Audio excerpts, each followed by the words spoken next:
Welcome to another deep dive. Today, we're jumping into 1952 in the United States. It's a year people often look back on, maybe with rose tinted glasses. But it was, well, pretty complex. We're going to unpack the sources you've given us, try to find some, surprising connections, see how this era really set the stage for modern life in ways we might still feel. Absolutely.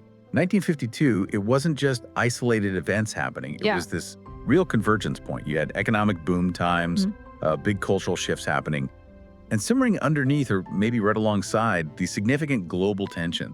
It's a fascinating mix.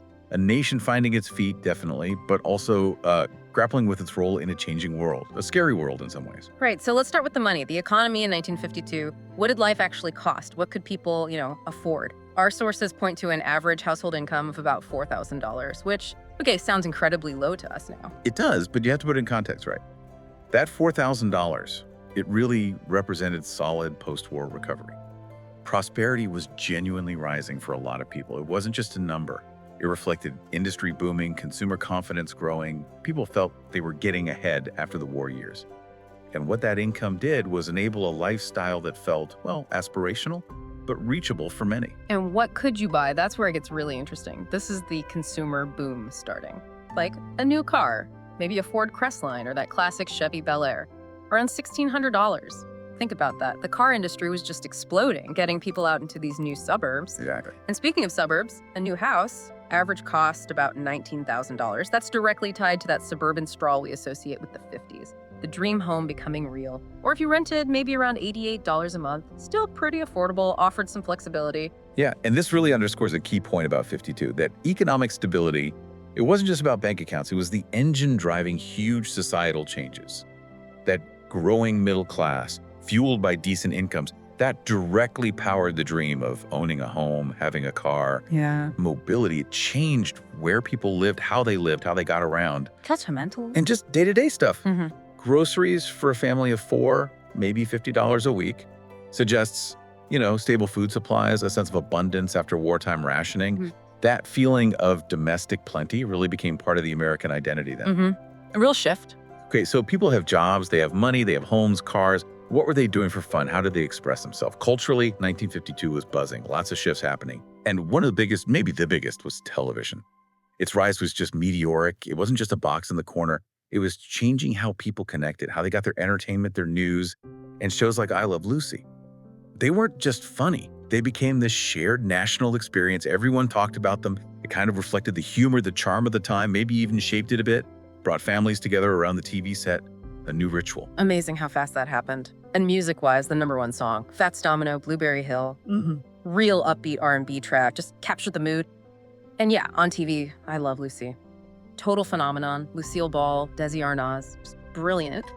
Now what about fashion? Clothes often tell a story, right? What was the look? They really do. For men, you could get a sharp suit for around $45.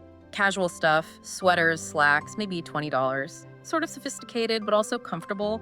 Maybe loosening up after the war. For women, dresses averaged about $30. Often that classic 50s silhouette, fitted waist, full skirt, very elegant, optimistic. That's a great way to put it, optimistic. These trends, they weren't just about looking good. They mirrored that post-war feeling, moving away from austerity, embracing a bit of style, comfort, elegance. It reflected a kind of national confidence returning, a visual identity for a nation feeling good about itself again. But it wasn't all just poodle skirts and rock and roll, was it? Behind the scenes, 1952 saw some huge leaps in science, technology, stuff that would change everything. Let's start with medicine. The polio vaccine. Developed by Dr. Jonas Salk, its widespread use was really taking hold, a massive step against an epidemic that terrified families. Oh, absolutely crucial. The polio vaccine, it wasn't just a scientific win, it was a public health revolution. It gave people real, tangible hope against this disease that crippled so many kids. Think about the fear parents lived with, summer outbreaks, pools closing. This vaccine started to lift that enormous burden. Its impact on just everyday peace of mind was immense, transformative. And then, a more fundamental scientific discovery. 1952 was also when James Watson and Francis Crick figured out the structure of DNA. Right, the double helix. Now, its full impact, wasn't obvious to the public right away, like the polio vaccine.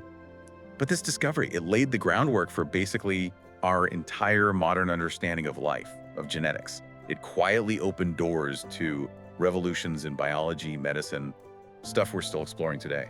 A real sleeper breakthrough with just seismic consequences down the line. And on a more everyday level, innovations making home life easier. Sources mention things like the countertop blender becoming available, better washing machines. Yeah, don't underestimate those. Right, yeah. They might seem small next to DNA, but they made a real difference. Convenience, altering daily routines, especially for women running the household. These were early steps toward automating housework, freeing up time and energy. It subtly changed the rhythm of domestic life for a lot of families. Okay, so we've got prosperity, pop culture, science breakthroughs, easier home life. But let's widen the lens again, because 1952 wasn't happening in a vacuum. There were big political things going on, global anxieties. Definitely. It wasn't all cozy domesticity. The main event politically, the presidential election. Republican Dwight D. Eisenhower versus Democrat Adlai Stevenson. Ike Eisenhower, his big things were ending the Korean War, strong national defense. And that message really hit home for voters. You have to remember the context. The Cold War was very real. The Korean War was dragging on. People were worried. So talk about strong leadership, about dealing with those global threats.